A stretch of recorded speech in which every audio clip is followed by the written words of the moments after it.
అదేవిధంగా విద్యార్థులు ఎమ్మెల్సీ వస్తుంది ఇప్పుడు.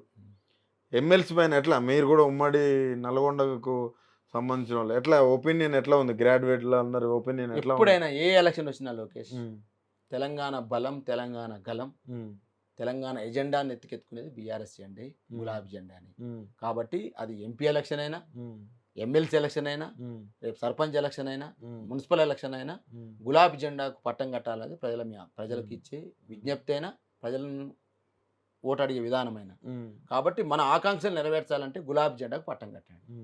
ప్రజలకు సంబంధించిన అంశాలని గొంతెత్తాలంటే గులాబీ జెండాను ఎత్తండి. గులాబీ జెండాకు ఓటేయండి, గులాబీ జెండాకు చేకొట్టండి అనేది. అభ్యర్థి కాదు, ఇలా గులాబీ జెండా ఇంపార్టెంట్.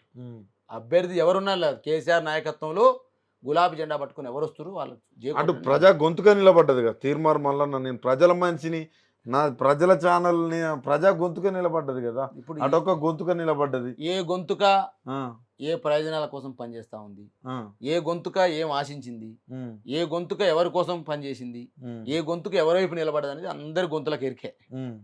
కాబట్టి నేను వాళ్ళని వీళ్ళని కాదు, కేసీఆర్ నాయకత్వంలో గులాబీ జెండా అభ్యర్థి, గులాబీ జెండా నాయకత్వంలో పడుతున్న అభ్యర్థి కోటేయమని చెప్తాను. లాస్ట్ క్వశ్చన్, రాష్ట్రం రాష్ట్రం రాష్ట్రం అని పదే పదే అన్నారు, రాష్ట్రం తెచ్చుకున్నాం అది అని. కేంద్ర పాలిత ప్రాంతం అని ఒకటి ఈ మధ్య కూడా జాతీయ నాయకులు అన్నారు అని కొద్ది చర్చ నడుస్తుంది. అటువైపు ఒకవేళ చూస్తే బీఆర్ఎస్ పార్టీ ఏ స్టాండ్ తీసుకుంటుంది? ఇవాళ ఇప్పుడు మొదటి నుంచి కూడా హైదరాబాద్తో కూడిన 10 జిల్లాలు కావాలని మేము కొట్లాడినాం. ఒక సందర్భంలో హైదరాబాద్ని కేంద్రపాలిత ప్రాంతం చేస్తామంటే మేము ఒప్పుకోలే. 10 జిల్లాలతో కూడిన తెలంగాణే కావాలి, హైదరాబాద్తో కూడినటువంటి తెలంగాణ రాజధాని ఉండాలని మేము కోరుకున్నాం. దాన్నే ఎలా వచ్చింది. కానీ ఇవాళ కాంగ్రెస్ పార్టీ ఖర్గే గారు ఏం మాట్లాడతాడు, బెంగళూరు నుంచి నాకు దగ్గరైతే హైదరాబాద్ కేంద్రపాలిత ప్రాంతం ఆయన అంటాడు. బీజేపీ పార్టీ ఏమంటుంది, మేము కేంద్రపాలిత ప్రాంతం చేస్తామని ఆయన అంటున్నాడు. కాబట్టి ఈ కేంద్రపాలితం హైదరాబాద్ కేంద్రపాలితం చేసే కుట్రలు జరుగుతూ ఉన్నాయి. కాబట్టి ఇలా హైదరాబాద్ కాదు తెలంగాణలో కాదు ఓటేయమని అడిగిండు మా పార్టీ ప్రెసిడెంట్ కేటీఆర్ గారు. కాబట్టి ఎవరెన్ని కుట్రలు చేసినా, ఎందుకంటే ఇంకా ఉమ్మడి రాజధానిగా రేపు జూన్ 2కి వెళ్ళిపోతాం. అన్ని ఆస్తులను కూడా పంచుకోవాల్సి ఉంటుంది. కాబట్టి ఉమ్మడి రాష్ట్రం, ఉమ్మడి హైదరాబాద్ అనేది తీరిపోద్ది. కాబట్టి ఇక్కడ కూడా కుట్రలు చేసినారు. ఇలా గోదావరి జలాలను తమిళనాడుకు తరలించుకుపోయే ప్రయత్నం చేసారు, కర్ణాటక తమిళనాడులో ఓట్ల కోసం. ఇలా హైదరాబాద్లో కూడా మళ్ళా దీన్ని విచ్ఛిన్నం చేయాలని ఆలోచన హైదరాబాద్ను కూడా కేంద్రపాలిత ప్రాంతం చేద్దాం అనుకుంటా ఉన్నారు. ఏదేమైనా మా రైతాంగం సంబంధించినటువంటి ఆకాంక్షల్ని దెబ్బగొట్టాలన్నా మేము వ్యతిరేకం, మా నీళ్ళని కొల్లగొట్టాలన్నా మేము వ్యతిరేకం, మా హైదరాబాద్ని కొల్లగొట్టాలన్నా మేము వ్యతిరేకం.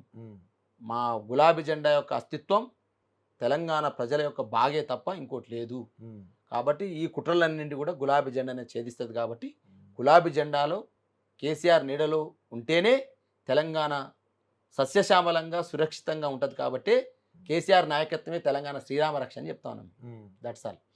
మొత్తానికి ఈ పార్లమెంట్ ఎలక్షన్స్ అయిపోతున్నాయి. మీకున్న అవగాహన ప్రకారం మళ్ళా ఎవరు ఏ పార్టీ అధికారంలోకి రాబోతుంది ఇండియా వైజ్గా? ఇవాళ భారత రాష్ట్ర సమితి 3వ ప్రత్యామ్నాయ భాగంగా రేపు మమతా బెనర్జీకి మంచి సీట్లు వస్తూ ఉన్నాయి.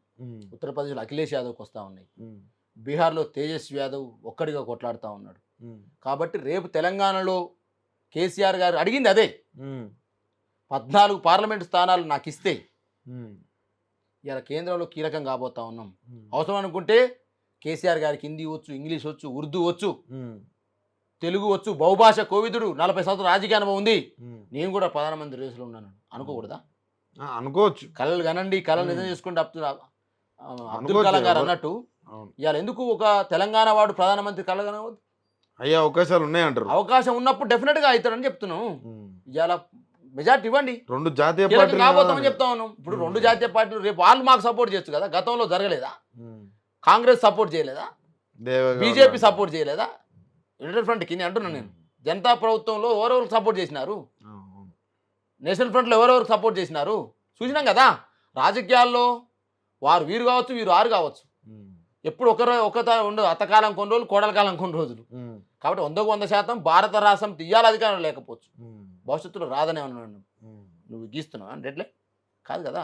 కాబట్టి భారతదేశ రాజకీయాల్లో భారత రాష్ట్ర సమితికి ఎప్పుడైనా పెరగాలంటే లోక్సభ ఎన్నికల్లో ఓట్లేయమని చెప్పినాం.